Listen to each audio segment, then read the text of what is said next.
On vous a dit qu'à l'époque coloniale, il n'y avait pas de visa. Faux. Le visa a un nom.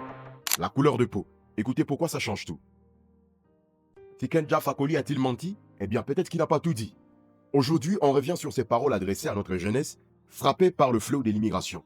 Propos qu'il a tenus durant son concert. Écoutez Tiken Jah Fakoly.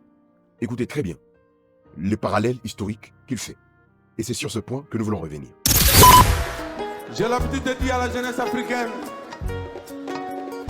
qu'avant la colonisation, qu'il n'y avait pas de visa entre nos pays et les pays tant sollicités aujourd'hui.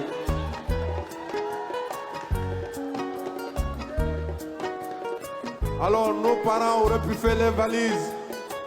Puisqu'il n'y avait pas de visa, ils auraient pu embarquer dans les avions, aller en France ou aux États-Unis, abandonnant ainsi le continent africain colonisé.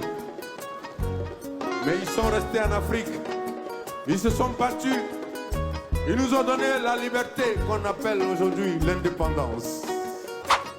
Il a rappelé que pendant la colonisation, nos aïeux sont partis se battre pour nos indépendances.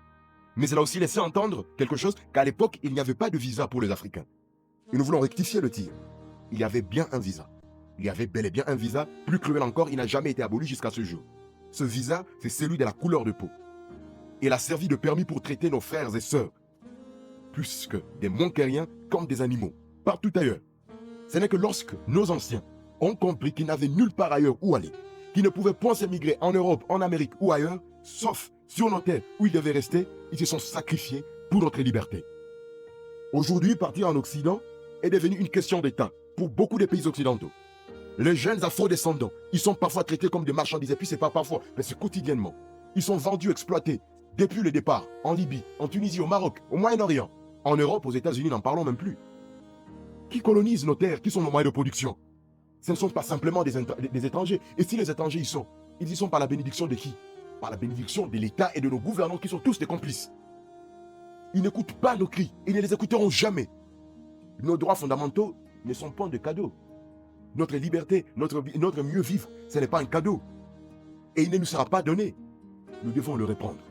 Refusez la corruption qui dope la misère. Ne vous complaisez pas à mourir en mer pour des miettes en Europe. Ne laissez pas la peau devenir un laissez-passer pour l'exploitation. Ne donnez plus à ces dirigeants corrompus la facilité d'aller mourir en mer. Il est temps que nous puissions travailler autour d'un projet de reconquête économique, culturelle et politique. Rendons à notre jeunesse une perspective digne, ici chez nous. Rendons à la jeunesse africaine sa grandeur.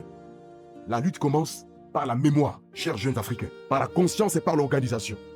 Ensemble, nous prendrons ce qui nous revient. Et c'est en luttant. Ils n'entendent point les cris. Ils entendent la force parce qu'ils n'ont que de muscles sensibles au coup de frappe.